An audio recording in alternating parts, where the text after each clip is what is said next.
Hey everybody, Wade Bloodgood here with day 3 of Wade and T's 30-day vulnerability challenge. I was just watching Tiffany's videos from yesterday, and she had talked a little bit about pressure building up and the way that it kind of affected her and stuff like that. So it really resonated with me, and I wanted to talk about that as well.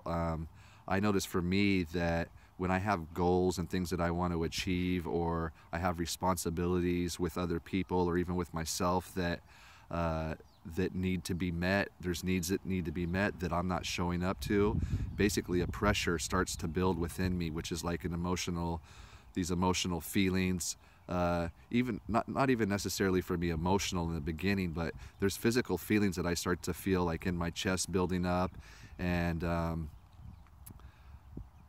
basically those feelings are very uncomfortable. I don't like the way that they feel at all. And so I've noticed for myself, when I don't respond with an action to actually do something, so let's just say I don't get up off the couch and I don't go towards the things that I'm trying to accomplish, I've noticed for me that actually triggers more inactivity, and then I start to have all these other feelings that just kind of keep me in the place of not taking action, and then it just landslides from there. And at that point you kind of ball yourself up into a shell because things start to pile up, and now you got not just one day of neglect, you've got a week's worth of neglect, and that can be a lot of emails for a lot of us, or there's people in our life that we need to show up to. And I noticed that has just, that stuff right there creates an anchor and holds you down. And the opposite thing to that is, I've noticed that maybe it's fear, or maybe it's what I think other people are going to think of why I'm not moving forward. But what I'm learning more and more every single day, especially a lot this week, is when I actually step into the things that I'm afraid of, stepping into the things that I'm anxious about, and step towards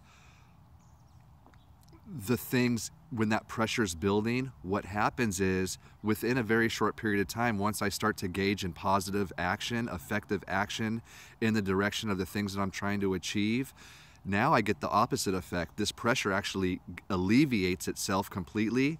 It's like it's released out, and now instead of having the anchor feeling holding me down and holding me back and making excuses and keeping me down in the water drowning, now it's more like a propeller, and it's actually propelling me forward, and I actually get a lot of momentum out of that keeps the ship moving forward. And that encourages me more to show up every day and to achieve more, because I really like that feeling and I really dislike the feeling of fear. So to overcome these pressure buildups of, even if it's just having a talk with somebody that you want to communicate with but you're not sure how to go about it, there's a lot of pressure building up. But what I've realized is, if you step into that and you do what you need to do, you have a conversation with somebody, or if it's about going out and going to the gym, or going to the store and shopping for better foods so you can get your body on track, you need to step into that, and all of the pressure alleviates. It feels so much better to get it off of your chest. It feels so much better to take the effective action, because it alleviates these negative emotional feelings that end up building because of the inaction that we're taking. So taking action is the key to success in everything we do, I believe.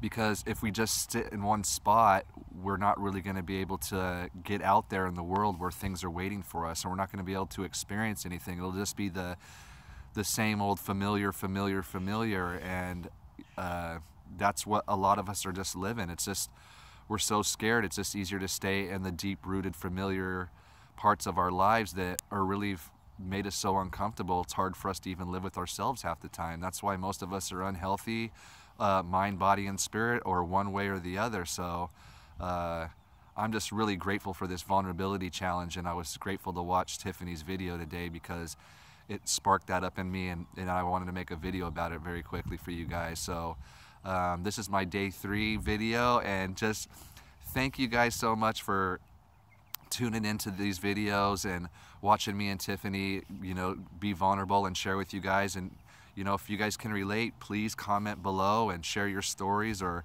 inbox me, or, you know, if you guys have any advice how to overcome fear, how to step into action, what do you do? What kind of steps do you take to do this in your life? So maybe you have a story and you have some methods that help people, that people can hear, that'll help propel them in life forward and to achieve the accomplishments they want to, and maybe have a happier life, a healthier life, and maybe drop the things and learn to cut the cords of the things that are our anchors and the things that are holding us down. So thank you so much, Tiffany, for this challenge, because I'm on day 3 and I feel like I'm actually getting some momentum. I'm looking forward to tomorrow and in day 5 and day 6, because I feel like I have some more vulnerability things to share with everybody, that I'm just going to keep pushing this envelope, and then when I don't have any more to give, I'll start sharing some other stories in this vulnerability challenge. So thank you very much, everybody, and you all have a great day. We'll see you later.